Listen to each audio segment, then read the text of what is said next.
and welcome, ladies and gentlemen, to another round of the Next Gen Racing Formula Fixed FF1600 series, as brought to you on the premier sim racing platform available only on PC, known as iRacing. And today marks round 4 of 6 in the inaugural campaign, while drivers making their way back to the United States of America for the one and only WeatherTech Raceway Laguna Seca. Located in the west coast state of California, this circuit has a demanding reputation for the fact it contains the ultimate corkscrew chicane. 18 metres is the plunge from the first apex to the second, and as our drivers suddenly make the way on down, it'll feel like the ultimate roller coaster ride. But it'd be unfair just to focus on that part of the circuit, with the circuit consisting of 11 corners in total, and all of them heavily cambered. Some being off camber, some being on camber, and therefore this circuit is the tantalising test of technical ability for driver and machine alike, as our drivers will look to get the most speed out of each and every corner in the run to the next one. Overtaking opportunities can be limited, with the fact that whilst the circuit width is quite wide, the run to each and every corner is quite short,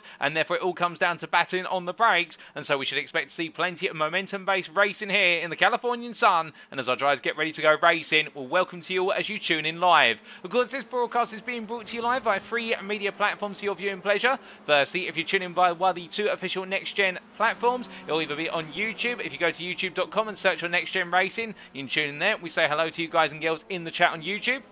Alternatively, if you're a Facebook user, you may be tuning in via facebook.com/groups/NextGen Racing, and hello to all of you tuning in via Facebook. And lastly, if you're more of a Twitch user, you can be tuning in via the unofficial platform at twitch.tv/TX141. And who is TX141? Well, allow me to introduce myself. My name is Paul Walsh, also known as TX141 or Britain a Spit, depending on what media you follow me on. Now we bring you all your racing action today, indeed for the entirety of the series. And we should point out that this broadcast is being brought to you as a post-round broadcast. What does that mean in basic English? Well, it means the racing action you see actually occurred as of Thursday the 18th of May 2023, but of course today is Saturday the 20th of May 2023, and therefore we're covering the racing as if it were live, and it'll be as close as possible to the raw live experience that you got to see in round number 3 a week ago. Therefore, as your host and commentator, I do not know what happens in the current practice session that's ongoing, the qualifying session that's upcoming, or the races that are due to occur today. And well, speaking of the race event, let's take you through our schedule for today. Times in British summertime, that's BST, or Universal Coordinated Time +1, UTC +1. In just under what will be 13 minutes time, we're going into our qualifying session, 15 minutes in duration, due to kick off at 3:15, and we'll get to see all of our drivers out on circuit looking to set their best possible lap times. After that, we're making our way immediately to the grid for our first race of the day. That'll be the 15-minute short sprint at 3:30, and after that, we'll take a brief breather before returning at approximately 3:10 for what is the build up to our second race of the day, the longer sprint of 20 minutes, with, of course, the reverse grid thrown into the mix. As we get ready to go racing, let's take you through the calendar so far and what we've still got lying in wait. And as we can see, we now move into the second half of the calendar, albeit there's no mid-season break in this series. It's all full-in, all-out action from start to finish. But last time out, we were, of course, in Japan at the Tsukuba circuit on the 11th of May. And there we saw an absolutely brilliant pair of races, with the fact that it was the pursuit in the second race, with Chris Knox really becoming the man to beat, albeit couldn't quite bring home a double win, but still a great drive from Chris Knox all the same. And meanwhile, it was also the rise of a good number of drivers. And we also got to see quite a bit of promise from both Mark Sykes and Callum Jenkins in the Prime class. But if we wind all the way back to the start of the season, we opened up with round number 1 on the 27th of April, and that was in the United Kingdom at the Alton Park circuit. And in round number 2, we're at Lime Rock Park on the 4th of May in the United States of America, in the state of Connecticut. Last time out, it was Japan. And today we're here in California at the Laguna Seca circuit on the 18th of May. After today, in a week's time, we make our way over to Norway, and of course to the Rudskogen Motor Centre circuit on the 25th of May, an infamous circuit in the European theatre, and once become more widely known as a result of the iRacing simulator, and indeed a circuit much loved by drivers for its tenacity in terms of the corner complexes. And then whilst overtaking is going to be highly challenging, it's all about trying to keep the car on the road in round number 5, and then we bring it all to a close around 6 of 6 on the 1st of June, and we're bringing you that live from trackside in Australia at the now deceased Oran Park circuit. Of course, previously a circuit that was used in anger, now a housing estate, but we bring the circuit back to life for round number 6, and you've got that to look forward to wrap up the championship Championship campaign.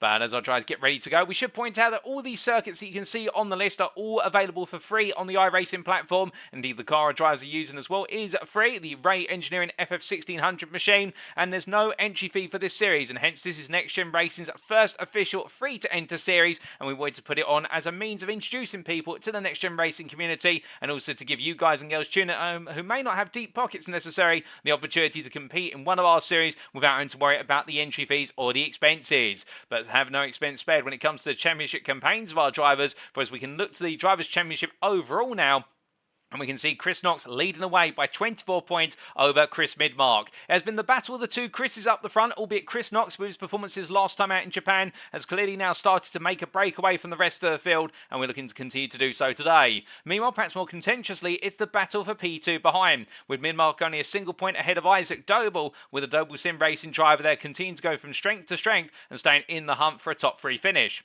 Daniel Lewis there in P4 on 74 points. He's still well in the hunt as well, albeit for Daniel Lewis, he's in a bit of a no man's ground. The best part of 26 points off of the top 3, but still at the same time, the best part of what is 17 points here, Jamie Dory. So therefore, he needs to try and stay one step ahead of the rest of the competition and narrow the gap to the top 3, as otherwise he may find himself falling back into the clutches of everybody else, with Jamie Dory leading the way there in P5 on 57 points, only 3 clear of Jason Cooper, who wants to break back into the top 5. Vita Pops in P7, of course, not able to take part last time out due to personal circumstances. We're very happy to say he'll be back on circuit today, and we look forward to seeing how the Brazilian will get on in his battle with Adam Delmont, both on 44 points, but Pops there based on result countback, and it's Mark Sykes and Gareth Williams, both on 43 points, who complete your top 10. Sykes head of Williams based on result countback. Best of the rest in P11, Joseph Doble there on 40 points, looking to try and come back into the top 10 after a difficult round last time out, with Callum Jenkins in P12 ahead of Nick Clibbins, and it's Josh Brown and Daniel Stimmen who complete your top 15. Alan McCain P16 ahead of Daniel Lewis, and it's Lars Fisher, Stefan Vessels and Bernardo Colbe complete your top 20. And looking outside the top 20, we can see then John Meredith and John Higgins Jr. at the last drives with points on the board, and then yet to score any points, Marcus Hudson, Costa Chanskantanantinu, Eric Gerznell, Furkan Derkugulu, Gareth Hicklin, Gavin Allen, Jesmond Tan, Chris Vasilirov, and then we also see Lewis Benny, Loving Kishore, Mark Arrowsmith, Mark Hall, Martin Shirley, Ole Martin York, Reece Saunders, Sam Smith, Stuart Brearley, and Teague Ashburn. But as we now come down to the individual class championship, starting with the pros, it's Chris Knox who leads the way as well in the pro class, albeit the gap here a bit more of a pronounced 25 points, and notice how Isaac Doble is ahead of Chris Mark when you take the individual pro finishing positions into account. But again, similar story, the battle for P2 continues to intensify between Doble and Midmark, whereas Knox is being given the opportunity to try and run away. Daniel Lewis a little bit closer in this class now, what is it there, 17 points off, and he is still well clear of Jamie Dory with an 18-point advantage, and it is Gaz Williams, Jason Cooper, Vito Pops, Adam Delman and Joseph Doble who complete your top 10. But keep an eye on that battle for P6 between Williams, Cooper and Pops, in the fact that with Delman also looking to get into the mix and Joseph Doble hanging on there to the top 10, they're all fighting to try and be just outside the top 5 and all looking to take points off one another. Best of the rest in P11, Nick Clibbins, 7 points off of the top 10, and it's John Higgins Jr. in P12 after a difficult set of performances in Japan last week. And then come on to the prime class, and the story here is a little bit different. Mark Sykes leads the way by 12 points over Callum Jenkins, but where Mark Sykes has been the man of consistency, Callum Jenkins has been the driver of pace. The difference between the two of them then coming down to those finishing positions, and Mark Sykes has consistently been able to string together the results that Callum Jenkins has been looking for. However, if both of them have a good day at the office, we'd expect Jenkins may be able to crew back some points today and find himself back in championship contention, if not leading after tonight. Daniel Stimman in P3 on 95 points there, looking also to get in the mix against the other top 2 drivers, with John Meredith a further, what is there, 23 points behind in P4, and really going stronger with each and every round and finding that consistency, and Josh Brown only a single point behind in P5. Daniel Lewis there in P6, 2 points clear of Alan McCain, with Lars Fisher, Stefan Vessels and Bernardo Colbe completing your top 10. And then both on 8 points, it's Marcus Hudson ahead of Sam Smith based on result countback to complete the prime standings. But coming from our standings then to our circuit for today, well, we talked about it earlier and we introduced it, and let's give it a bit more of a formal introduction. 9 in 4 is the WeatherTech Raceway Laguna Seca with regards to its sponsors. This circuit, located in Monterey County of the state of California in the US of A, is a circuit that is absolutely renowned for its combination of corners, but but most particularly the Corkscrew that you can see there at turn 8. However, as the circuit map from iRacing.com, and thank you to them for their wonderful simulator and the circuit maps that come with it, as the circuit map will go to show you, this is a circuit which is continuously focused on sweeping corners and some rather heavy braking zones. But what the circuit map does not show is the elevation change over the entirety of the lap. While drivers making their way up the start-finish straight, indeed it's an elevation change coming out the lowest point of the circuit at turn number 11, they'll head all the way through up the uphill kink at turn number 1 and into the braking zone for Andretti hairpin at turn number 2. Braking downhill there into the double apex hairpin named after the legendary American driver Mario Andretti, they'll make their way out of the hairpin and up towards turn number 3, a very sharp right-handed late apex corner where they need to avoid the sausage curve.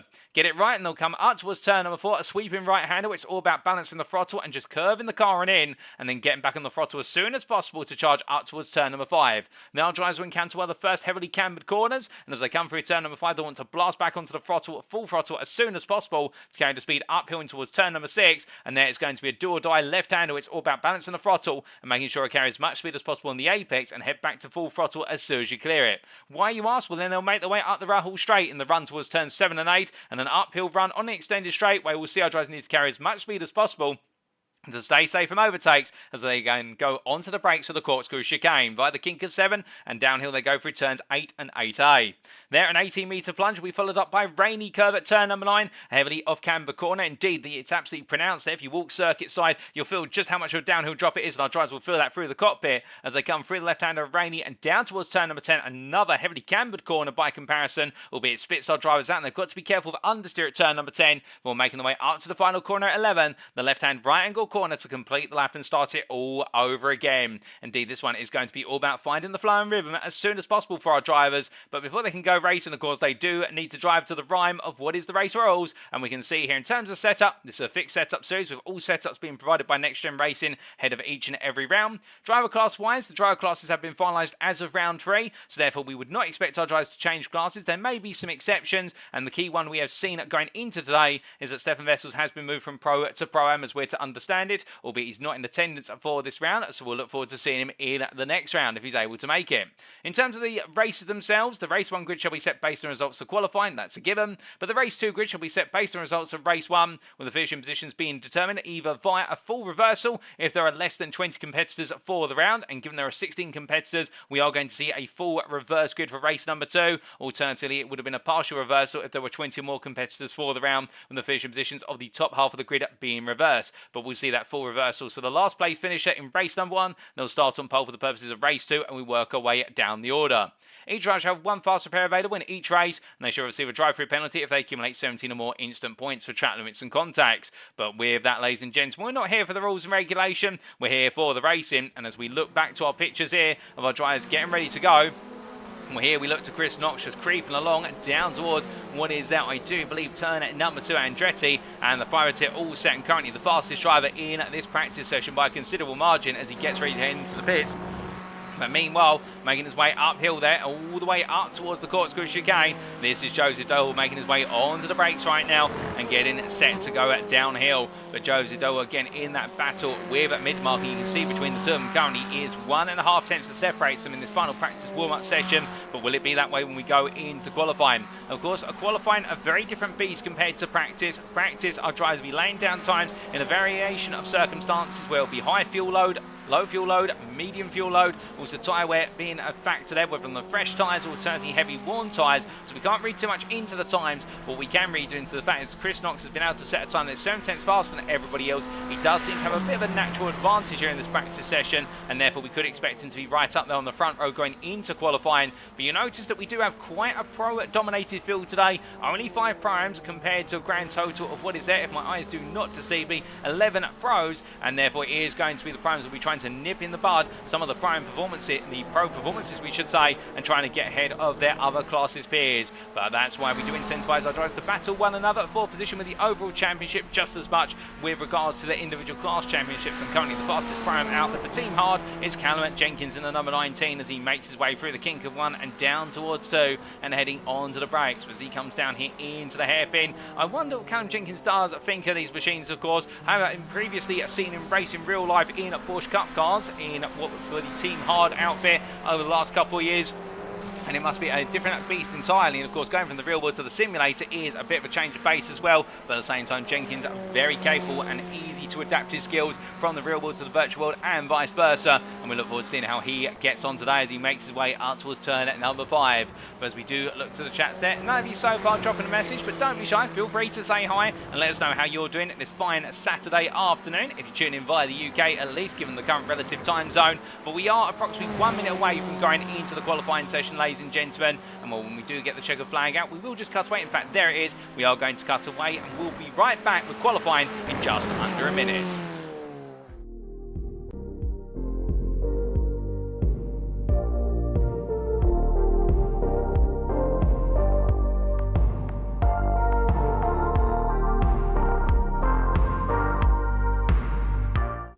As we immediately return, ladies and gentlemen, and of course we have to do that brief holding screen there to make sure that the qualifying results are not spoiled for all of us tuning in at home, and also at the same time in the commentary booth. It is one of the limitations of iRacing replay files when we do these post-round broadcasts, is that they can accidentally show the qualifying times at the start of the qualifying session. But you can see that we have a clean time in town, and those laps will come in immediately, and Jamie Dory, well, the first tries to make the way out onto on his turn number 3 as he roars his way on around.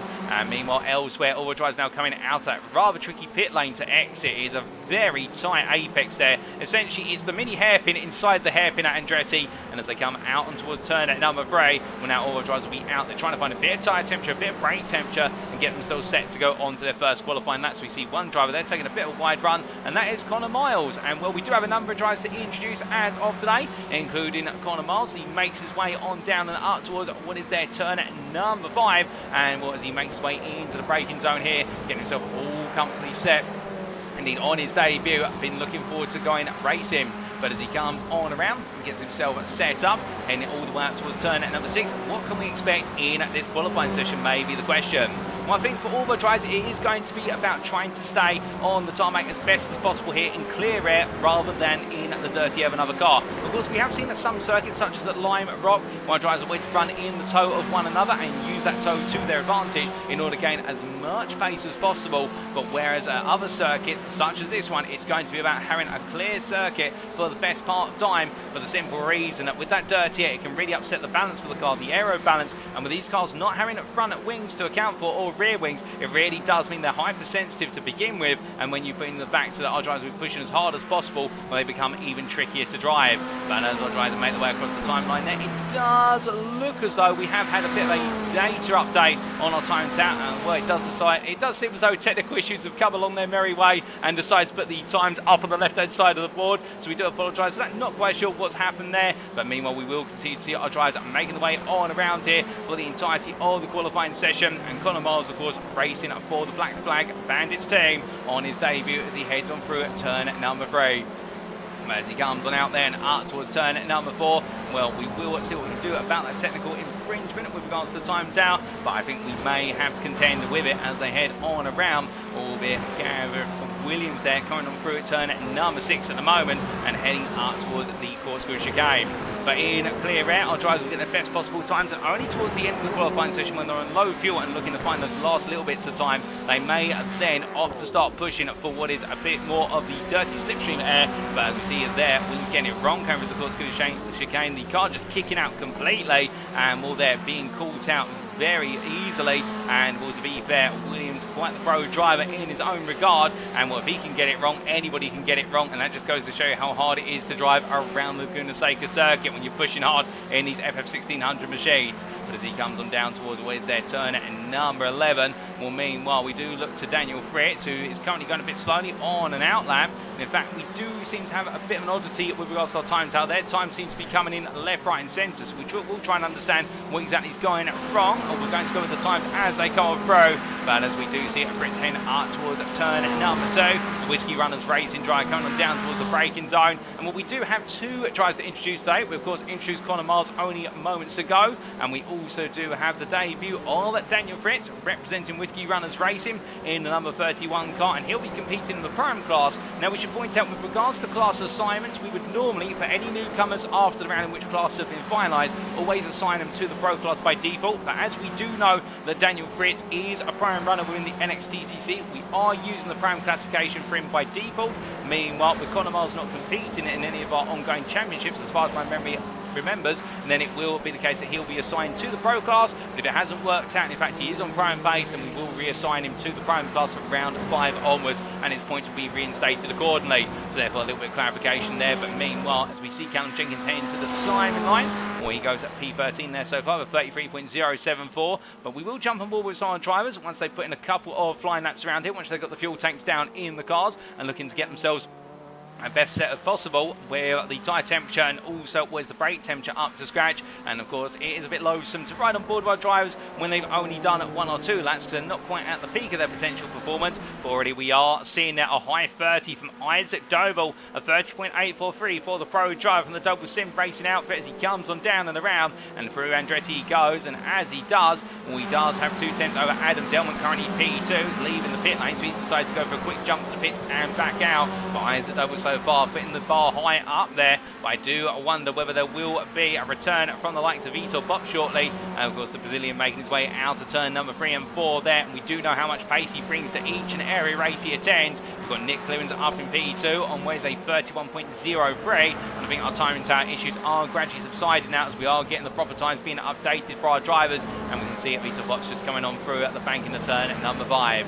But as he heads on up and towards turn number 6 here, behind him he does have the company of Jamie Dory in the number 13 car, and Dory about the right distance if you want to get a distant tow off a driver and not feel too compromised. And the fact he will pick up a little bit of dirty air, but it will in return give him 1 to 3 miles an hour on the respective straights around here, particularly in the run up the Ruffle straight in towards the Corkscrew, and also the run on through at the final corner on towards the start finish line as he comes down through a rainy curve. And you can see there just how pronounced in the camera angle, how cambered the road is and how much off camber there is, and in terms of the fact that it does lead to the cars to want to understeer away and keeping the car pitched nicely on the road. But it does look as though on the circuit map everybody trying to stay close together here. It feels as though they're almost racing out there, but we can confirm this is a qualifying session and everybody trying to find that fast lap time and also stay in the flow of another car in front to try and pick up a little bit of tow towards the end of the lap on the most important parts in terms of where the straights lie.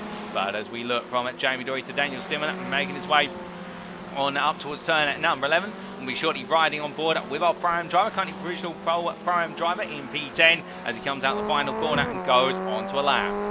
Now making his way up towards the Andretti hairpin. It's a long run here as he gets ready to cross the timeline and bring the car gently over to the left hand side and down towards turn number 2 he goes, and getting ready to brake, looking to his right hand side for his brake marker, the free ball there denoting 150 yards, and as he comes all the way down to 2nd gear, connects the 2 apexes together. You do have to try and connect them both up rather than going for a V-shape approach. And now coming up towards turn number 3, late apex here, brakes at the 50 board and comes on through it nicely in 2nd gear, or heading up towards turn number 4.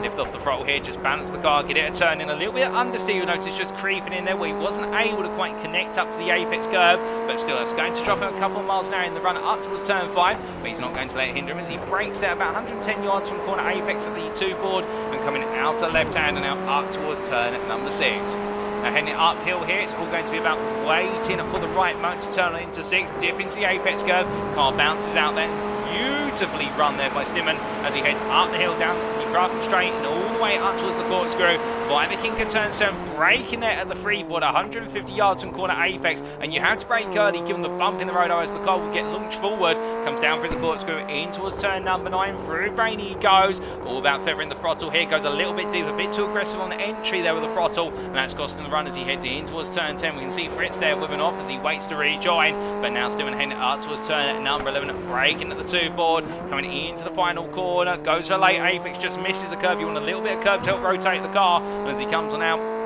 heads towards the timeline, not a perfect lap, but a smooth one, and Steven heads to the line. What's it going to be this time around? As he does clear lap, it's 33.054, where it is currently the slowest lap out there, but still it looked very smooth. And I can tell you one thing, he was blazing fast as far as I'm concerned as he comes down through the Andretti and in towards turn number 3 he goes. But in terms of those weather conditions here today, it is a beautiful day in terms of that. We've got a little bit of cloud coming on over, and if we can try and get a little bit of information with regards to the weather, and in fact here's the weather on the right hand side of your screen currently, well we can see we've got 26 degrees centigrade ambient and what is a 23 degree track temp temperature. So track at the moment still warming up compared to the ambient temperature, and I think as our drivers continue to lay down some rubber in this qualifying session, we will see a parity start to be achieved between track and ambient as we do continue to watch Stimmen making his way up towards turn number 6. But as he heads on through, meanwhile we put the weather away and our drivers head on around today. We look back to Connor Miles as he heads on down, and right now on his debut currently P12 overall and what is P11 in the pro class, but still trying to find some time out there. I think Miles just continues to build himself up a little bit as he makes his way through the left-hander Andretti and up towards turn number 3. But meanwhile at the front of the field it is 700s between Isaac Doble and Chris Knox, and well, we can see Isaac Doble here, but Jamie Dory goes visual pole. Chris Knox goes even faster as he crosses the line. In fact there, I do believe, tucked in behind Vitor Bobs, they go side by side down into the Andretti hairpin, and well, in the end it looks as though they're not going overly deep, but the Scotsman making it count with the draft of what was Bob's, and now 1.5 tenths faster than Dory. And could that be the pole lap? We are expecting the pole lap to be in the region of a low 30, particularly a 30.1 through to a 30.0. If anybody can break into the high 29s, then I think they will be done and dusted in this qualifying session in terms of that will be the time they need to take pole position. But Knox right now putting the bar even higher and everyone having to respond, but it is 3 thousandths between Dory and Isaac Doble, with Joseph Doble only a further 400ths off. So this qualifying session heating up tremendously, and we're not just talking about the circuit, but in terms of the tempo between drivers. I mean, Sundrive's still trying to find some time out there, include Gareth Williams, or Gaz Williams as he prefers to be known, as he comes on down through turn 8 there at the Corkscrew. You can see the drop there from the camera angle. It's absolutely staggering as he makes his way through turn number 9. And of course, we're running the layout of the circuit, the four-course layout, but you'll notice that compared to, if you've been following the news, we don't have the extended runoff areas for each and every corner, which has been a point of a topic of controversy depending on your perspective as a real world motorsporting fan. But a number of runoff areas for all the courses have been extended for the simple reason it's helping with circuit maintenance, particularly during the winter period, where it is found that a lot of mud and deluge does come onto the circuit, and it's very hard to put it away when there's no runoff areas to scoop the deluge onto. But with the runoff areas not being prevalent here, of course our drivers will have to contend with the very strict track limits, as we see there Williams coming in a bit too hot into Andretti, and the rear of the car just snapping loose as he tries to get himself back up to speed. And meanwhile, Daniel Stimmen making his way across line, currently P15, P4 in Pro-Am, goes personal best with 32.351, but still trying to find more time as he comes down towards turn number 2.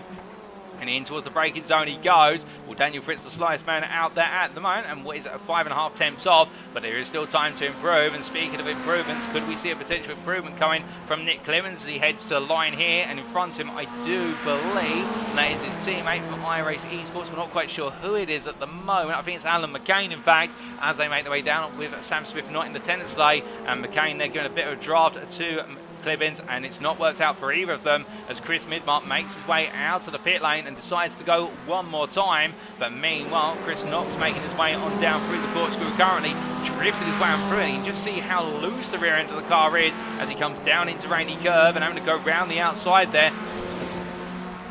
of the cars. We do see Knox going a bit wide in return, so quite upset there in terms of the balance of the car as he makes his way up towards turn at number 11. And we're going to jump on board with Chris Knox for a flying lap of the Laguna Seca circuit from the Pro Class perspective as he heads up towards the timing line.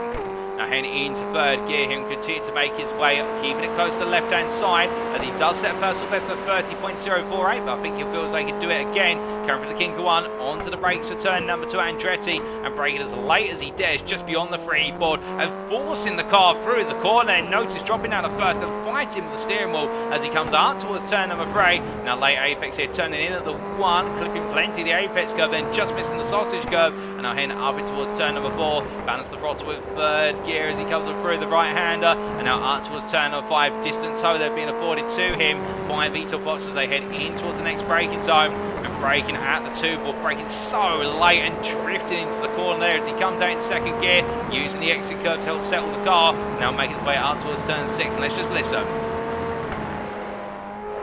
Chucking the car into turn 6 and just literally staying on the road by a hair's width, using all the width of the road is Chris Knox. as he makes his way up Rahul and now into the brakes over the Corkscrew, breaking the freeboard all the way down to first gear, plunging down there, 18-metre drop, and does it without any fear as he now comes into rain. He takes a tighter entry line here, could have used a bit more of the road but decides to keep it close, and I think that just helps him keep the car stable as he comes down into turn number 10, fights at the steering wheel as he turns there initially. Car doesn't want to respond, fights with the steering wheel and gets it a turn in, and now breaking his way into the final corner. It's been a ferocious lap, but will it translate into an improved time? He's currently got the best time of 30.048. Can he get a 29 on the board here? And I think if so, that will still his destiny for pole. It's a 29.558, and Chris Knox absolutely blasting it out of the park there by quite a margin. That's 6 tenths now to second place Jamie Dory, but Knox absolutely on tremendous form, and well, presuming that nobody else is able to get close, I think that is definitely going to be pole guaranteed at this point,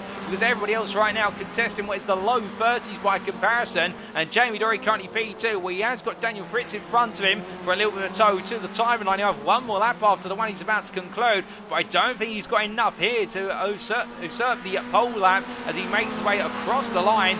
Well, that was a warm-up lap, and now he's going all in, and can Dory find a way to strike back? And the same for Joseph Doble. Can Joseph Doble find a way onto the front row of the grid? Because of course qualifying is one part of the story, but given they start on an uphill run on the front 3 rows, well, Doble there goes wide. Checker flag is out in this qualifying session, so our drivers are required now to finish their final qualifying laps if they are on one, otherwise they have to come into the pits immediately. And as Doble makes his way down through the Corkscrew chicane, I think that run wide will have cost him. In the rear of the car goes, and for Joseph Doble, it's all turned around, and it's not the way he's wanting it to point, as that will be P3 at best for him, presuming all the times we see on the timing tower are valid, but we'll see that when we go to the grid. Isaac Doble comes to the final corner. Will he be able to improve here from P4? It will be a Doble 3-4 on the grid on the second row if things stay as they are, but as Isaac Doble cross line, he does not improve.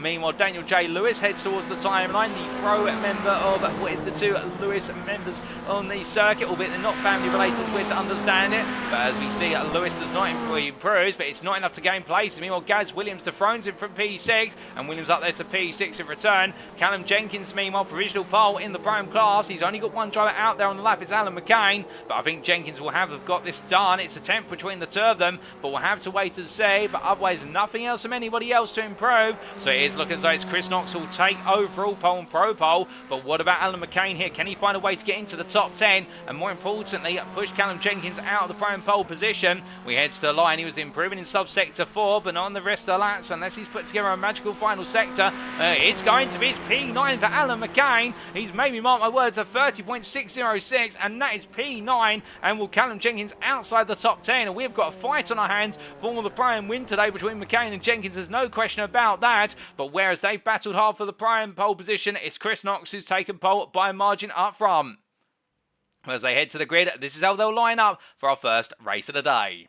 It is Chris Knox who takes pole position, the privateer, by 6.5 tenths over NXTGEN Racing's Jamie Dory on the front row. Behind the 2 pros, it's the next 2 pros, both from the Doble family of Joseph Doble and Isaac Doble for Doble Sim Racing. And now on row at number 3, it's Chris Midmark for Midmark Motorsport, joined by Gareth Williams for NXTGEN Racing. Row 4 goes to Daniel J. Lewis and Vito Pops, the Brazilian there, on his return after missing a week, qualifying P8 and knowing the battling is going to come hard in the race. And it's Alan McCain, your prime pole sitter, P9 for iRacing Esports, joined by his teammate Nick Clibbins. They make up the final row inside the top 10. On row at number 6, starting P11, it's Callum Jenkins best of the rest for Team Hard, with Adam Delman for NXTGEN Racing starting P12. And then on row number 7, it's Daniel Fritz for Whiskey Runners Racing, joined by Daniel Stillman, with the Czech Republic driver had a difficult qualifying session, and Fritz on his debut putting together a strong performance there, battling the midfield. And then we see Connor Miles of Black Flag Bandits and Mark Sykes starting on our final row, row 8 of 8, 15th and 16th, and Connor Miles on his debut will be battling with the primes, I suspect, for will be at least the start of this race. But as they get ready to go, and all the drivers almost on the field now, just waiting for 2 more to make their way onto the grid,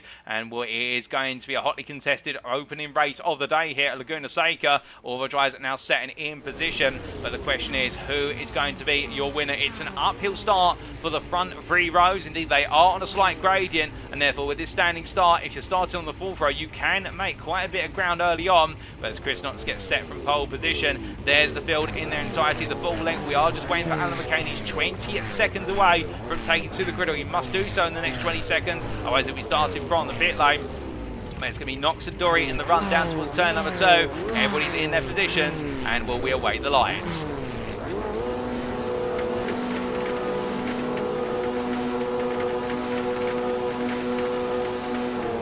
Lights out and away we go for our first race of the day here in round 4 of the fixed formula FF1600 series. And as Knox looks to get a good start, they make their way over the crest and down in towards turn number 2. They go into Andretti, and Knox getting the perfect start. Meanwhile, Dory following behind Isaac Doble and Joseph Doble batting for P3 as they make their way on through the hairpin. And Joseph Doble getting back ahead of his brother as they make their way up towards turn number 3. But into the braking zone they go there and behind. And meanwhile, Midmark and Williams trying to get involved, and there Joseph Doble made to go a little bit deep and wide. Car off, that's Daniel, that is, I believe, Daniel Fritz has gone deep enough towards the wall, but as they make their way out to turn number 4, Joseph Doble there being elbowed wide by Midmark, no contact, but being shown the track limits and then some, and as they make their way down to the braking zone, well, now it's going to be too wide here between Daniel J. Lewis and Gareth Williams, and Williams on the outside trying to hold ground, momentum going to Daniel J. Lewis, but behind them they've got Vita Pops trying to get into the mix. They all make their way out towards turn number 6. It's formulas at their finest as they break the wound into the corner, albeit lift and coast, but Daniel J. Lewis there on the inside, Vita Pops trying to go around the outside. He'll have to give the place back as he's taken the place off circuit, and as they break the way, it's going to be 3 wide up front here as we can see. Daniel J. Lewis, oh goodness me, there's contact between Daniel J. Lewis and Vita Pops as they come into the corkscrew, and as our drivers make the wound down, definitely a clumsy run into the braking zone there for a couple of drivers, but meanwhile our program's now being released and Callum Jenkins trying to find his way on through as they make their way down through Rainey and in towards turn number 10. He's got Daniel Stimman behind. Stimman looks up the inside and goes all in for it. Beautiful move there from Daniel Stimman, and I think Callum Jenkins with some damage on the car needs to come into the pits, and Mark Sykes will be promoted as he makes his way into P3 in class. But as they come towards the end of the first lap here, it's Chris Knox who leads out of Jamie Dory P2. Isaac Doble in P3, followed by Chris Midmark in P4, and then we do have Gareth Williams in P5, ahead of Adam Delmont P6. They make their way down for Andretti once again. Daniel Lewis at P7 and Daniel J. Lewis ahead of Connor Miles P8. Miles gaining plenty of place, in fact the biggest gainer of all so far, moving from P15 to P8 in the open lap. He's got Alan McCain, your prime leader, behind in P9, ahead of Mark Sykes P10, and best the rest Daniel Fritz in P11 after his brief adventure on the start of the race, coming out of turn number 3, but he's found a way back onto the tarmac and into safety. But as they make the way through turn number 4 for the second time now, all the drivers starting to settle on down, albeit Jenkins, Doble, and that's Joseph Doble and Nick Clemens all having to come into the pits. But meanwhile, I believe Jamie Dory's had a moment at turn number 5, and there he's parked up. He's had an adventure to the sand, and as he rejoins, he's going to drop all the way down from what was P2 to P11, and the NXTGEN Racing driver is going to lose even more ground here as Daniel Stimman goes around the outside. Vita Pops looks on and can't quite find a way into this fight, but as they make their way up the hill, the key thing is the damage has been done for Jamie Dory, and now he's got to try and come on back, albeit he gets a good run out of turn number 6. He's going to look up the inside of Stimman, and immediately as the Rossum's Universal Robots privateer there gives him the space. Pops tries to also look for the space, but in the end only one at a time to Stimman, and Pops now is going to have to wait his turn as they make the way on down through Rainy Curve. But definitely now the number 95 trying to find a bit more momentum in this race and trying to get himself back into contention as they come down through turn number 10 and towards the end of the lap. But meanwhile we look from them to the battle for P2, and this is Isaac Doble versus Chris Midmark as they head down into the braking zone for Andretti once again. Onto lap number 3 they go, and into the braking zone here, and this is enabling Knox to run away as they're side by side, and Isaac Doble they're being caught in the suspension strut and was Midmark's car and being turned around. Well, close racing between the two of them, but in the end Midmark has gained the place, but I wonder what cost of his suspension's integrity, and the same for Isaac Doble. Meanwhile, car pilots pointing the wrong way. Mark Sykes who turns it back the right way there at Andretti. I think he's just made a mistake on the braking, but now the 666 drive then back to P13, P4 in the Pro-Am class, and well, it definitely goes to show you here that any minor driver can get it wrong. But meanwhile, we look to Isaac Doble as he now starts to build himself back up after what was a difficult moment versus Chris Midmark, and heads up towards that turn number 5. Of course, Joseph Doble losing out more than most on the opening laps, and now it is both of the Double Sim Racing drivers who've fallen outside the top 5, if not the top 10, as we do see the 65 of Isaac Doble making its way through turn number 6.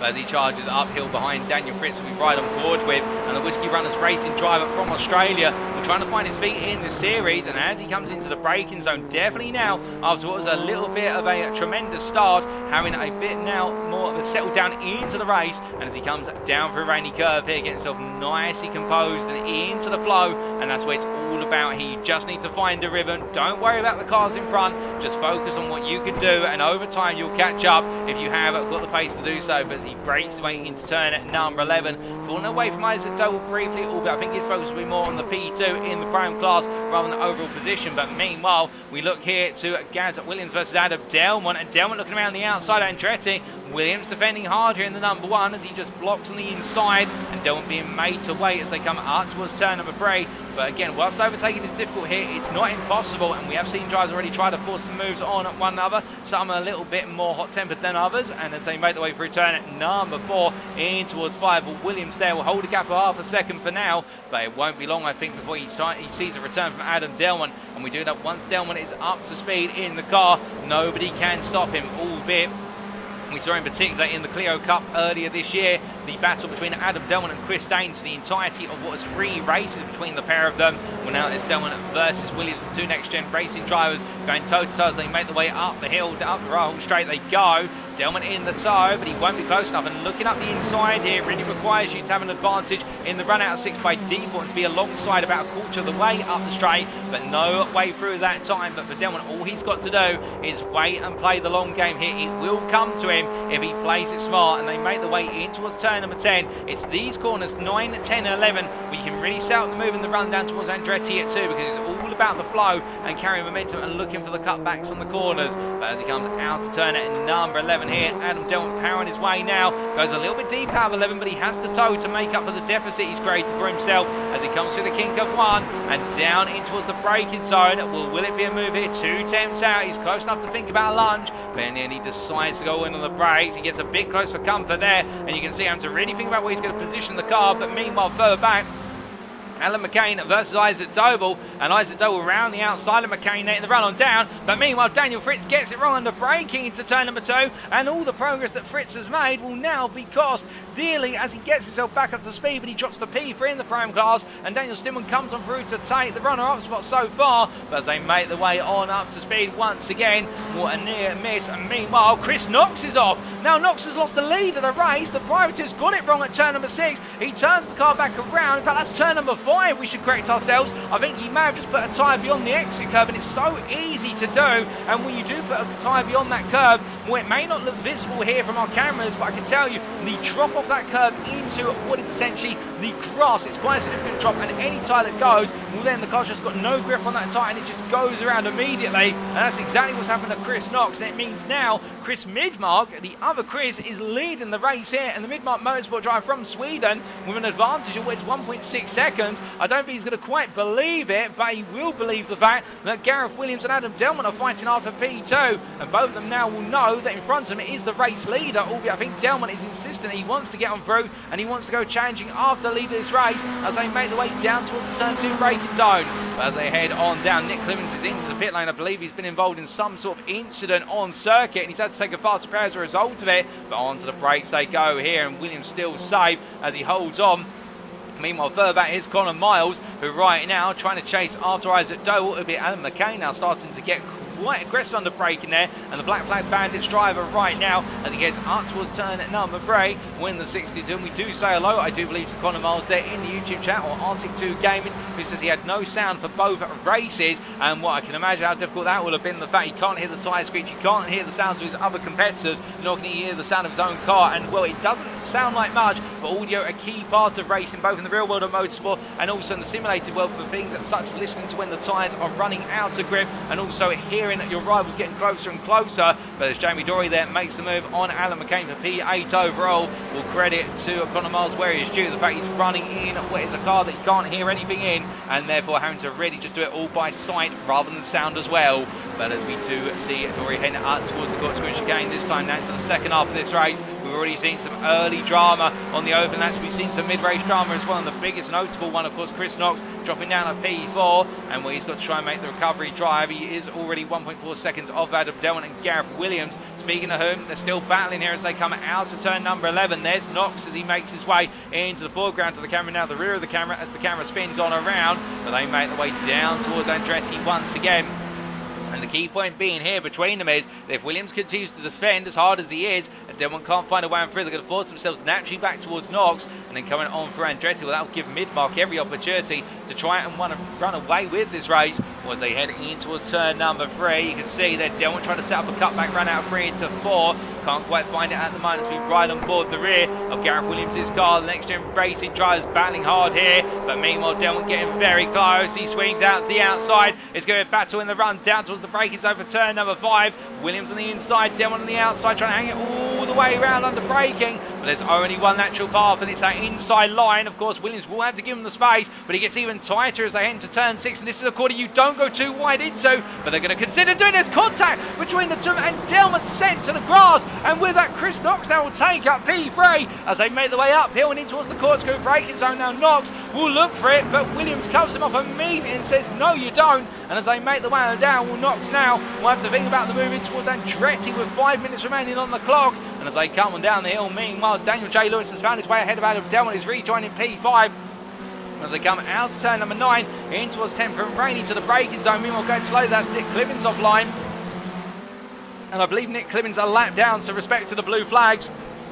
But up the front of the field, things are getting very testy indeed as we have a battle for P2, a battle for P4, and we're looking at that battle for P2. It's a drag race down towards turn number 2. Williams on the inside here as they head for the Kinker 1. Meanwhile, Chris Knox on the outside. Knox has got the overspeed, but he's going to try and go all the way around the houses unless he breaks early for a cutback. But given the position here, Williams loses the rear of the car, and Knox takes the position there by getting Williams to make a mistake on the braking. And now Chris Knox back up into P2, and will Williams have to reverse the car off the road, and it's going to let at least the whole of the top 10 through, given the way they're all approaching the corner at the moment in quick succession. But meanwhile, Knox now in a chase down a 2.3 second gap to Chris Midmark, and well, we have seen Knox close down gaps to that Scout in a couple of laps before. Indeed, throw your mind back to the feature race at Tsukuba last time out, or what we should say, the extended sprint race number 2, and we got to see how Knox brought down the gap there but wasn't able to make the pass to the win of the race. But now as he makes his way in towards turn at number 6, Daniel J. Lewis in P3, and J. Lewis, the Welsh M Sport driver, the privateer in the 88,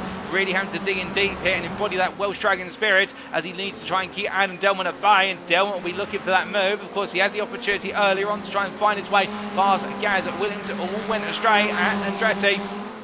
Not Andretti at turn number 6, we should say. But as they make their way down through Rainey, he's all over the back of Daniel Lewis, but he can't find a way to get an advantage at the moment. Knox, of course, absolutely flying from corner to corner as we look to the time tell that, in fact, in this lap alone, I think Chris Knox will take an whole second out of the gap that Chris Midmark had. We'll get an update on that very shortly. But meanwhile, Daniel J. Lewis, they're bringing the car over to the inside of the road, trying to cover off a potential slipstream assisted pass here. I think Delmont's got the overspeed already. He just needs it on the brakes now, as in fact Midmark losing what was a 1.2 seconds to Knox on that lap. Meanwhile, Delmont goes around the outside, and Daniel J. Lewis there being crowded under braking, and Delmont making a very risky approach, but he gets it done. And Adam Delmont absolutely brazen and bold on the brakes, and up towards the final podium position. But as they make their way out of turn number 3, 2 laps to go, including this one they've gone on to.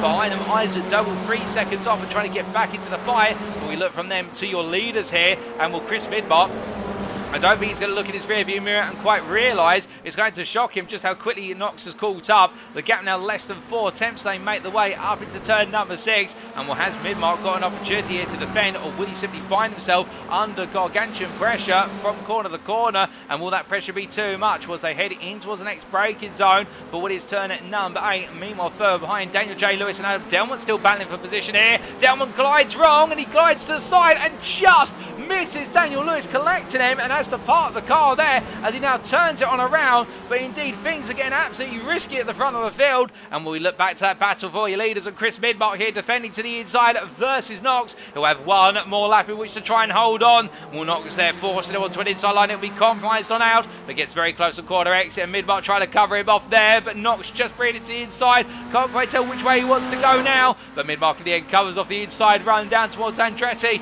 and they head in towards the braking braking zone here. It's going to be the battle of the two Chris's, but who's going to be the superior? As Midmark on the inside, Knox on the outside, but Knox will be cutting back to the inside for the second part of Andretti. Can't find the move this time around, so now it's going to be a run up towards turn number 5. We jump aboard here with Chris Knox. He sets up the cutback run out of Frey. It's a short run, but he gets the better exit. And as they head up towards turn number 4, he's going to force Midmark to defend, and this will, of course, take some speed out of Midmark's car.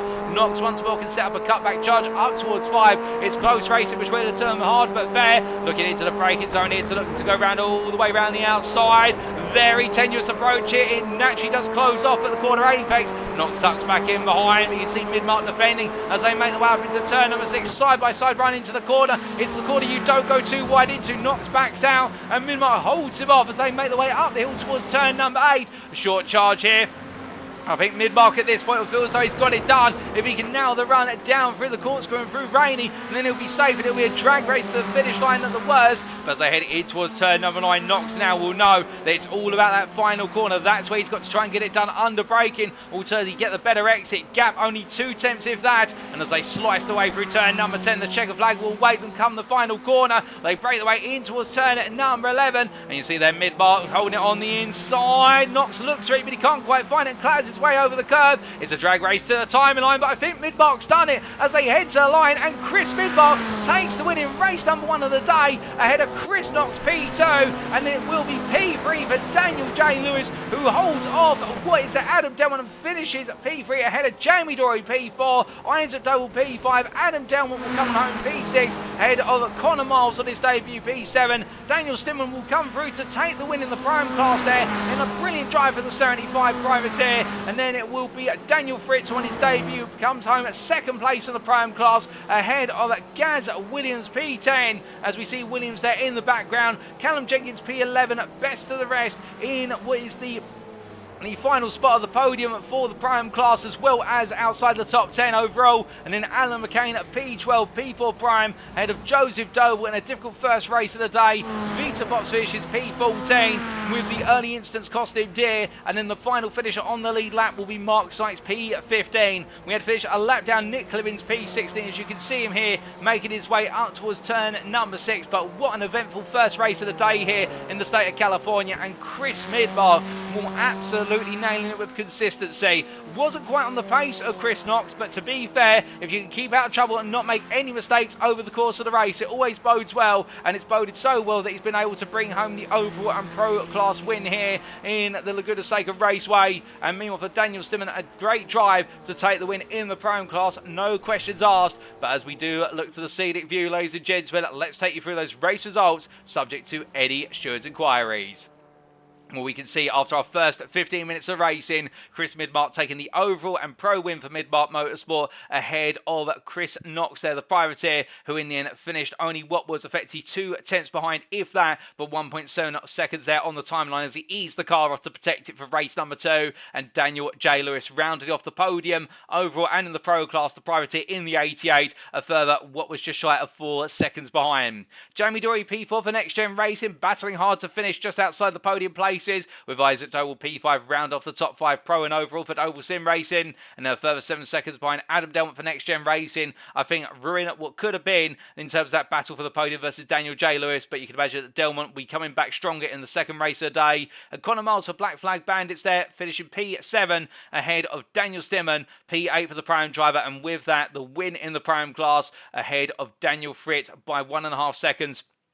And the Whiskey Runners Racing driver bringing on home the second place spot in the prime class on his debut. A great drive for him, and the same for Connor Miles in P7. We look forward to seeing plenty more from the pair of them in their second race of the day. Gareth Williams P10 ahead of Callum Jenkins, best of the rest P11 overall, but the team hard driver round off the prime podium ahead of Alan McCain, the iRacing Esports driver, just missing out on the prime podium, P4 in class, P12 overall, and there was Joseph Doble ahead of Vita Pops, with Mark Sykes finishing those who completed the race on the lead lap in P15. Nick Clemens P16 there, a one and only drive to finish a lap down. The iRacing Esports driver having a difficult start to his day, but hopefully a better result will come his way in the second race that's coming up soon. Well, that was race number 1, ladies and gentlemen, and we're going to take a brief breather, but expect us to be back within 5 to 7 minutes time for the build up to race number 2. It'll be a full reverse grid, and that means on the front row it'll be Nick Clemens and Mark Sykes, and can they hold on from their forward starting positions to potentially bring home the winning class, or at least a podium in class? That and plenty more what? We're sure to find out. We'll see you shortly.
Alrighty, ladies and gentlemen, we are back for the build-up to our second race of the day here at the WeatherTech Raceway Laguna Seca in the state of California, USA. And what a race we opened up on. Plenty of drama up and down the field, one close battling on the open lap, and some rather tricky overtakes, particularly into the Corkscrew chicane, all the way through to tight fights through the field from drivers who had to recover, and perhaps the most notable recovery from Chris Knox in particular, after a spin from the lead, saw him have to battle his way back up to P2, but Chris Midmark keeping it at bay to the checker flag. Well, now it'll be a full reverse grid that's coming up shortly, and the question will be, can we see a potential double winner on the cards in form of Chris Midmark overrunning the pro class, and of course in the pram class, can Daniel Stillman find a way to make it 2 wins out of 2 there, or will we see different winners with the fact we have the shuffling of the field, and Midmark will have to do it all the way from the very back. Meanwhile, he'll have Chris Knox for company on that 8th row of the grid, and other drivers will be looking to try and go for gold in this one include Adam Delmont,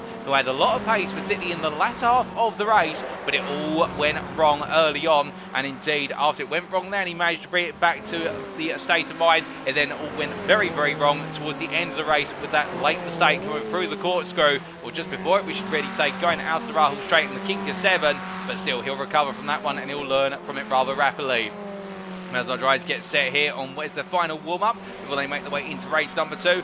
Do not be fooled by the timer at the top of your screen. It does say we've got 8 minutes remaining. I suspect we've actually got about 3 more minutes remaining by comparison. But now the tempo is really being set from our drivers. And Alan McCain, the iRacing esports driver, looking to try and fight his way onto the pram podium again here today. It didn't quite work out in the first race of the day, but he'll be looking to try and really stick in it to win it next time round as our drivers make their way out for 20 minutes. And what could we expect with a 5-minute longer race? Well, apart from the reverse grid, which always throws up a few surprises, some great battles, but we do have the slower drivers at the front of the field who essentially try to break away whilst the faster drivers battle with one another, and with some of their similar pace drivers to try and come through the order. The slower drivers at the front of the field, if they can avoid fighting one another and keep it consistent, then they do end up being hunted down over the whole race. And whereas with Tsukuba last time out, we saw the circuit was very difficult to overtake at, which meant that naturally provided defending opportunities, those who are leading will find themselves under pressure towards the end of the race and will really have to show the defensive nuance and understanding of this circuit if they want to hold on to those key positions. There's Joseph Doble there, and making his way out to turn number 6 and running a bit wide. A driver who really lost out significantly on the opening race of the day, and therefore it's all going to be about trying to take the win in the second race. But we have got the checker flag out of this warm-up session. It's time to head to the grid. As our drivers make their way onto the grid, we can't walk you through the grid order due to limitations of the iRacing replay file, but what we can do is look to our drivers as they start to line up, and we can see there Nick Clibbins and Mark Sykes will line up together on your front row of the grid, and then behind them it will be the pair of Vitor Pops and what is there, Joseph Doble, and we're putting our money on a battle between Doble and Pops over the opening lap. I think whoever gets ahead of the other may just try and run away to win this race. But as the field continues to populate, we can see just behind them we do have what is Callum Jenkins, and I believe he will be joined by my fellow driver of Daniel. In fact, it'll be Alan McCain who joins him on that row, but most of our drivers now in place. And meanwhile, towards the back, we have the 2 Chris's of Midmark and Chris Knox there on the 8th and final row of the grid. They go racing from the back. When we look to the front of the field, it's time for the lights.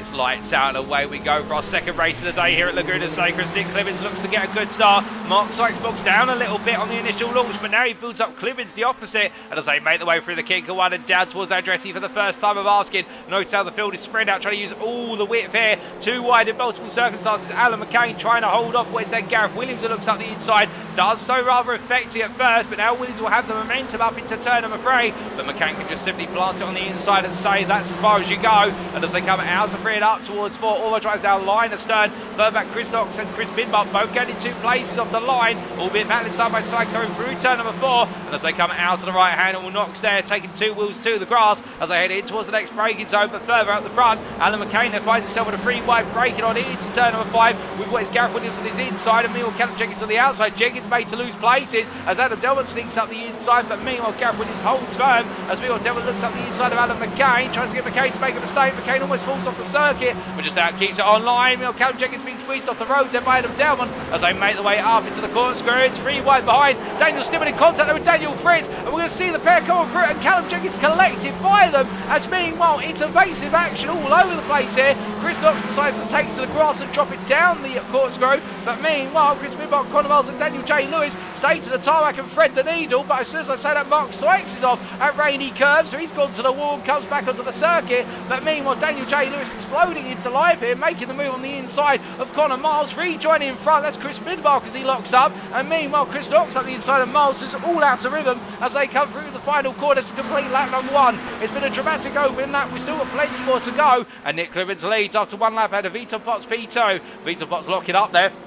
And he's going to lose P2 to what is Joseph Doble, or is it as the two of them make the way out of Andretti and up towards turn number 3? Well, we'll stop recalling the field for a brief moment. This could be a critical change. The two pros fighting hard here, and Pops holds the inside versus Doble. And of course, the more these two fight, the more likely they're going to get Clemens an opportunity just to run away of proceedings as they come through the right-hander. But Vito Pops the end does take P2 back as they clear 4 and up towards 5. So Pops P2, Doble P3 ahead of Gareth Williams P4. Alan McCain, your prime leader, P5 ahead of Adam Doble P6. Isaac Doble P7 there, the Double Sim Racing driver under pressure, and Jamie Dory P8 with Chris Midmark on the inside of Daniel J. Lewis for P9. J. Lewis goes a bit deep, coming out of turn number 5, and that's going to release, where it's Chris Knox up into P10, and Knox there in P10 completes your top 10 order with Daniel J. Lewis, best of the rest P11 and Connor Miles, as they make the way on up the hill this time around. Well, Isaac Doe will be pressured ever more by Jamie Dory, but you can see as they break the way in, Dory just trying to get into his head. Meanwhile, Chris Knox going around the outside and Midmark into the Corkscrew. It's a nice move from Chris Knox, and the Scotsman gains another place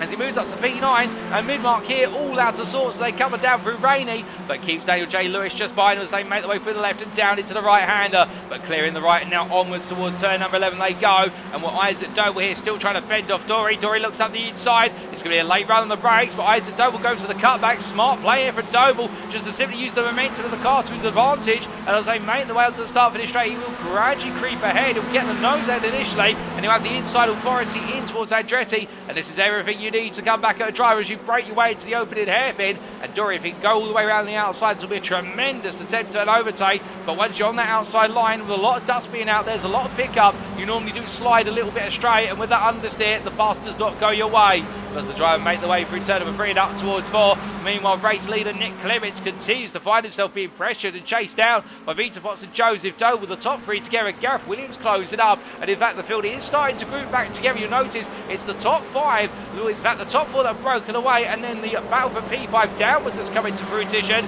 with Chris Knox at the inside of Jamie Dory for P8. And as they make the way up towards turn number 6, well, right now Chris Knox absolutely flying. He's the fastest man out on circuit by considerable margin, and trying to make amends to lose it out on the winning race number 1. But as they head up the hill through the roll straight they go, where it's going to be Isaac Doble defends on the inside. Knox and now we made to go around the outside. He's made it work once, but has a brief trip there to the cross. Isaac Doble locks up on the braking, brings the car back together, but he's going to lose the place to Knox, and Dory comes on through as well, and Daniel J. Lewis may also come through by Chris Midmark, albeit he can't quite do it. So in the end, Midmark making it 3 drives to pass. The stricken Isaac Doble brings himself back together, but right now both of the Chris's making ground, but Chris Knox absolutely flying as they break the way down to turn at number 11 this time. Meanwhile, we look from there to Vito Potts in the battle for P2.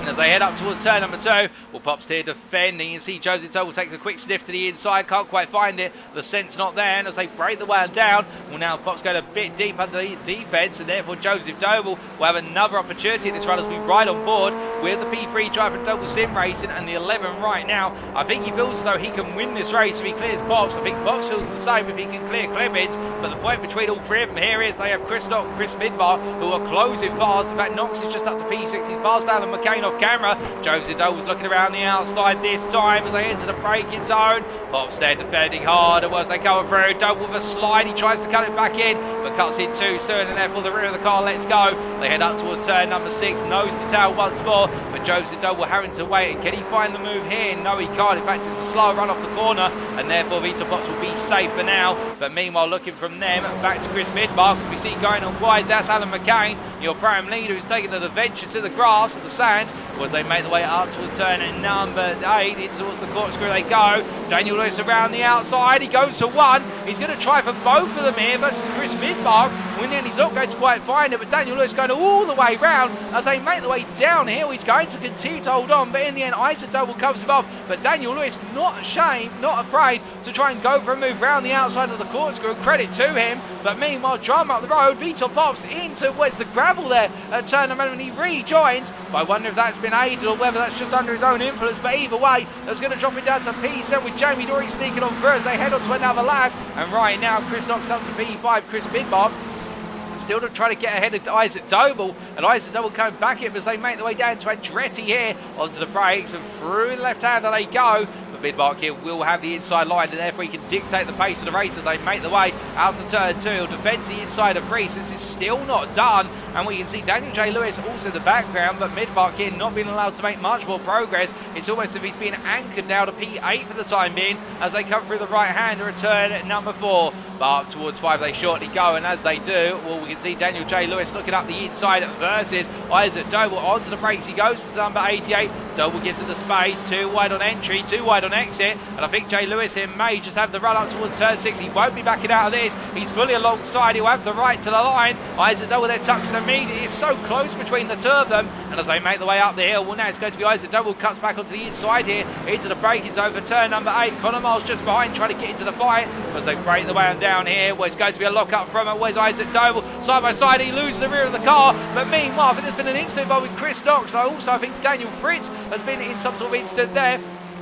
We've had Daniel Fritz a bit further back down the road, so we're not quite sure what's happened to Chris Knox other than the fact that he's got it wrong there coming through the Corkscrew, and well, the Corkscrew has called him out, and turn 6 has called, in fact turn 5 called him out in race number 1. So Chris Knox here, whilst he's got a lot of pace, the circuit is biting back, and with that he's now to reset and do it all again in terms of progress. We've still got 12 minutes past the final lap to go, but this does mean that now he's got Daniel J. Lewis and Chris Midmark in front, and if Daniel J. Lewis has proven anything today, he's as stubborn as a mule when it comes to defending. He will not let places go if he can help it, as he makes way for Andretti here in defence as they roll the way through 2 and up towards 3 as they get themselves back up to speed into the next right hander. Meanwhile, where's your P2 driver Joseph Doble? Well, now he'll be looking hunted versus Nick Clemens. He has cleared Vito Potts, but he's got what is there Gaz Williams closing on him at a significant rate of knots. The gap between the two of them now down to 4 tenths as they make the way through turn number 5, and Chris Knox has had another off at turn number 4, and well, I'm not sure if there was contact between himself and potentially Isaac Doble or Daniel J. Lewis,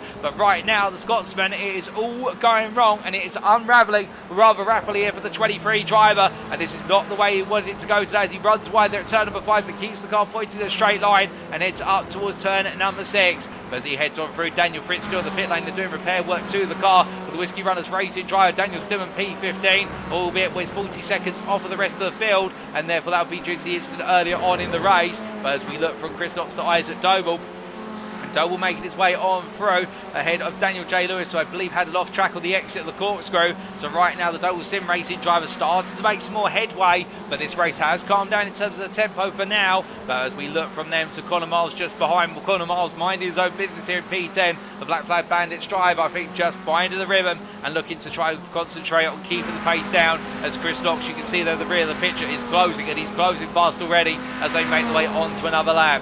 But from them to your race leader, Nick Clemens here with the iRacing Esports driver in a very comfortable lead at the moment, relatively speaking, by 1.3 seconds, albeit if he keeps running wide like that, coming out the corners, that gap will come down at a rate of pace. But as they make the way through turn number 4, Joseph Doble, the Doble Sim Racing driver, he has still got Gaz Williams behind, and Williams staying with him as we look back from the rear of the Doble Sim Racing machine, and the NXTGEN Racing car looking very fast as the purple machine makes its way up towards turn number 6.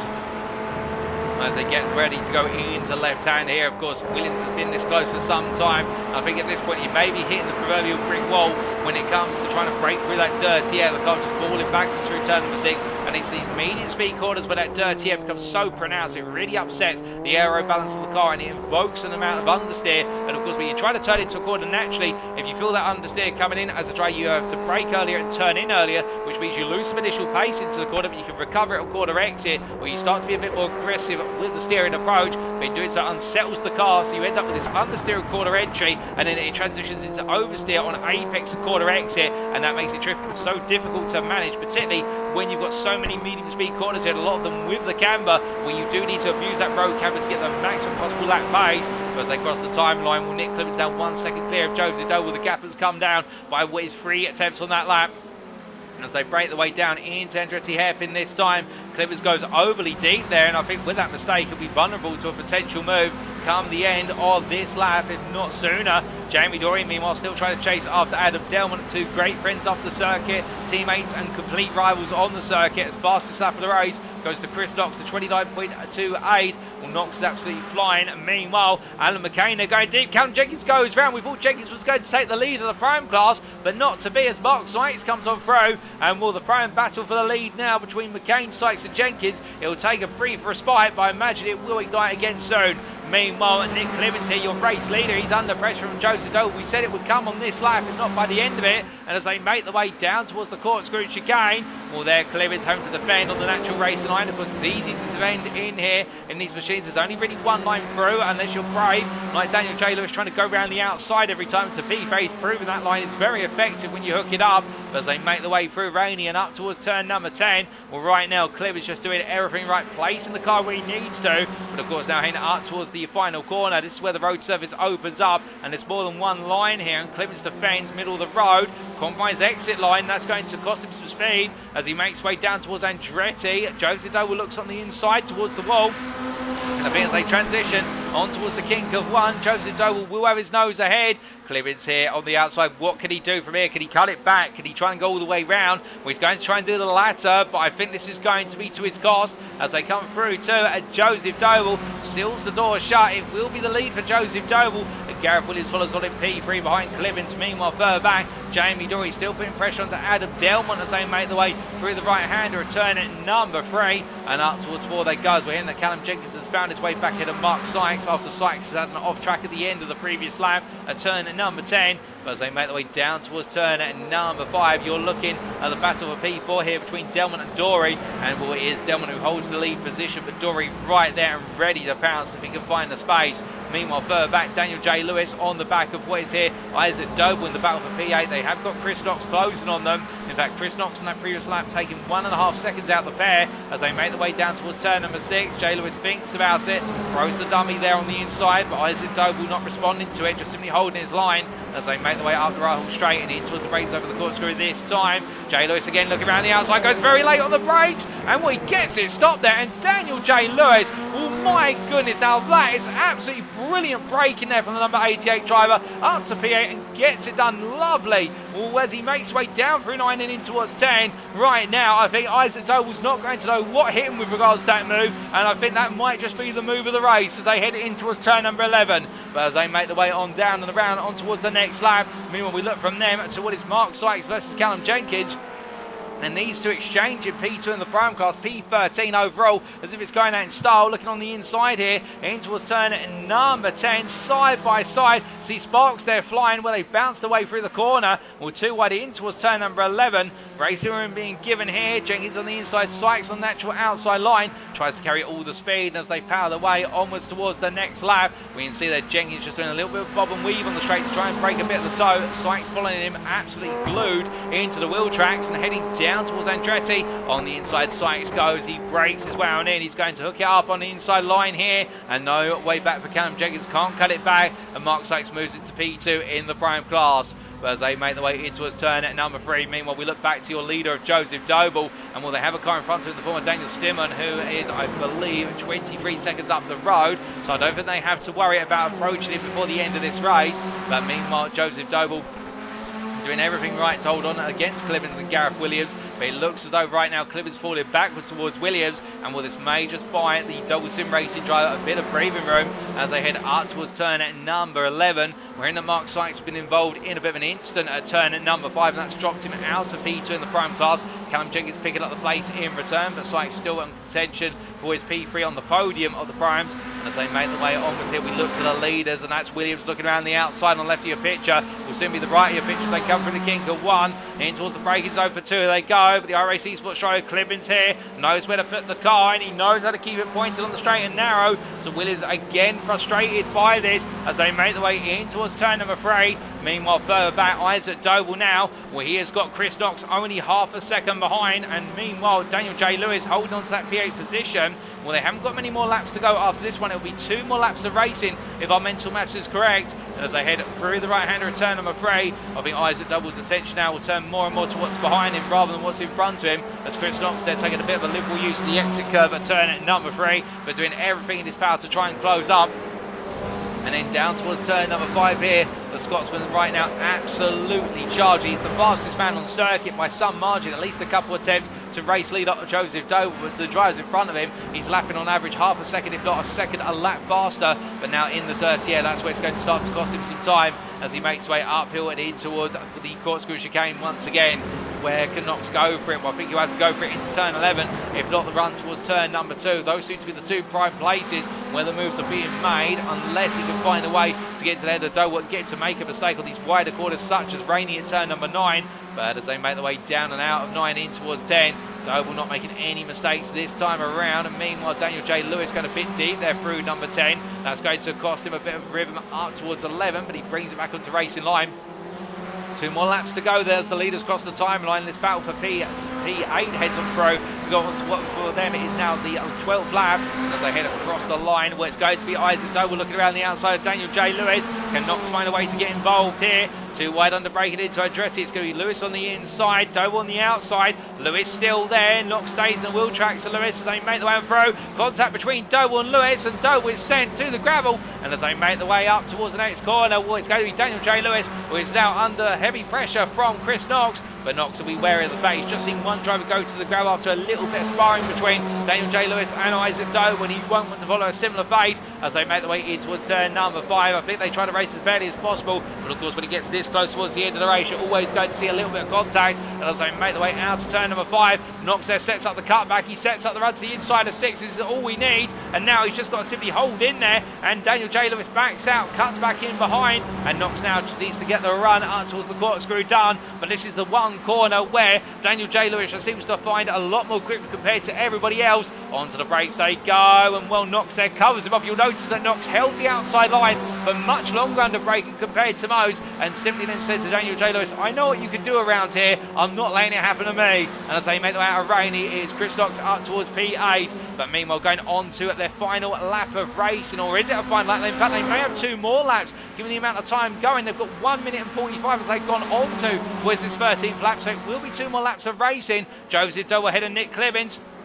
And Clibbins losing the rear of the car, Andretti, and meanwhile Gaz Williams there being picked up on a suspension, and it's a calamity for 3 drivers as we see that Clibbins being mounted onto the side of Jamie Dory's car as Dory came on through. Well, my goodness, and Adam Delmont suddenly picks up P2 overall in the pro class. Vita pops into the seat of the instant here. He's going to pick up P4 as they all try to bring themselves back up to speed, and meanwhile Chris Midmark in what was a very lonely P7 now suddenly moves into P6 with Chris Knox behind him. Wow, 1 lap can make a huge difference, but what an instant for the 3 drivers, and not the way that Dory, Alterti, Clibbins, all Williams waited to go. And you've got to, in particular for Gareth Williams, who feels as though he got it all done, and Clibbins is struggling. The damage on the car is too much, as meanwhile going extremely wide, that's Chris Knox, who's gone off. I'm not sure what on earth is going on there, but Chris Knox getting it wrong. I wonder whether there might have to be some evasive action with what was Gaz Williams' car coming up towards turn number 5, but we didn't quite see what it was on camera.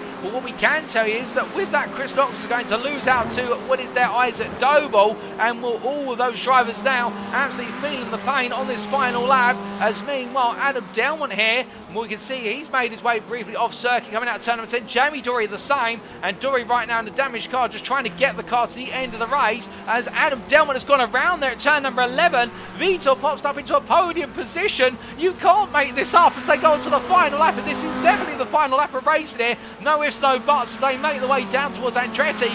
Joseph Doble's in control of this race, 8 seconds clear of the rest of the field, but Jamie Dory finds himself at P2. Vitor Potts is now P3, and Chris Midmark is P4 in what could be a day that really changes the complexion of the championship in the pro and overall categories, with Chris Midmark in P4 trying to hold on to back up his win from race 1.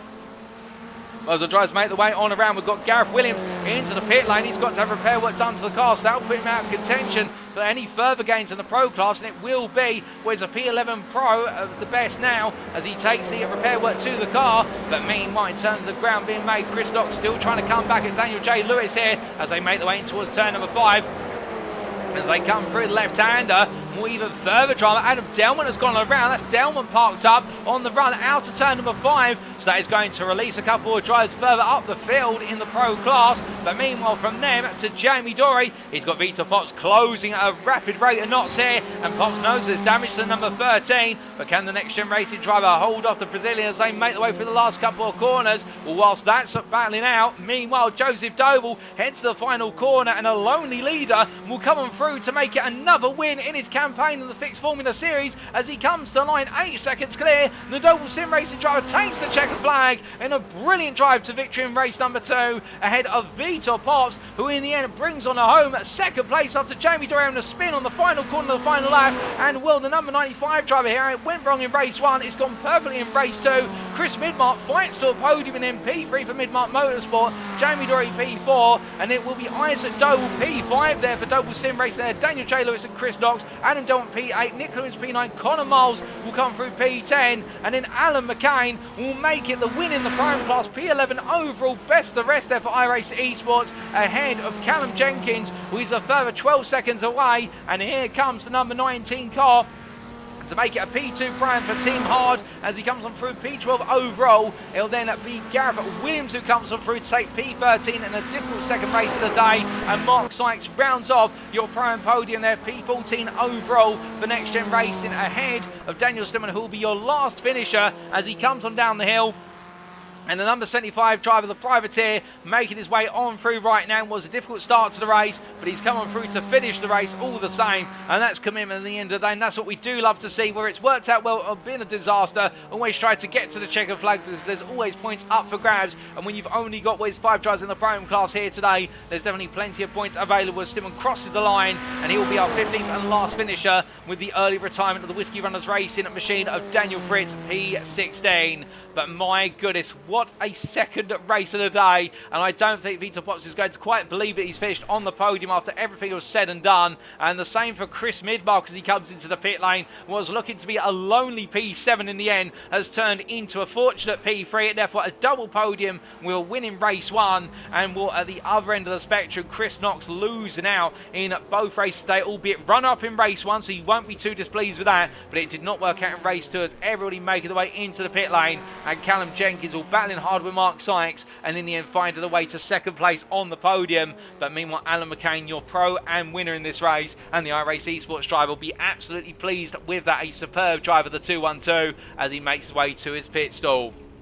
But with that, ladies and gentlemen, that concludes our racing here today at Laguna Seca. And let's just give you a quick recap of those results from our second race, the 20-minute extended sprint. And it was Joseph Doble who took the win in the end by 9.8 seconds for Doble Sim Racing over the privateer of Vitor Pops. P3, Chris Midmark from Midmark Motorsport, making his way onto the podium twice today and therefore really boosted his championship aspirations ahead of Isaac Doble, the Doble Sim Racing driver there. P4, he'll lose a bit of ground in the championship to Chris Midmark, and that will put him, I do believe, P3 in class and overall going into the penultimate round.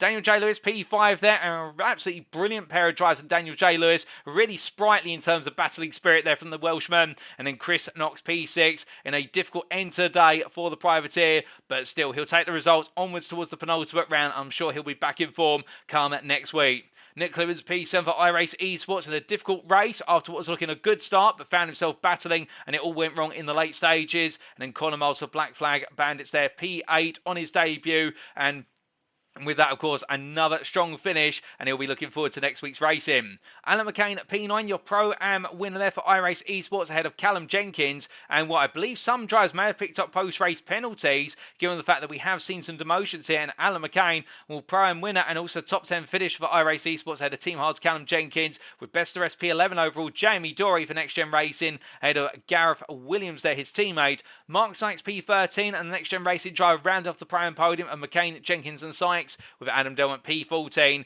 ahead of Daniel Stillman at P15 there, the last finisher on the lead lap, and our sole retiree retiring what was 10 laps away from the finish, and indeed that will mean they will be classified as they did not finish, as they did not complete the half race distance. Daniel Fritz of Whiskey Runners Racing at P16.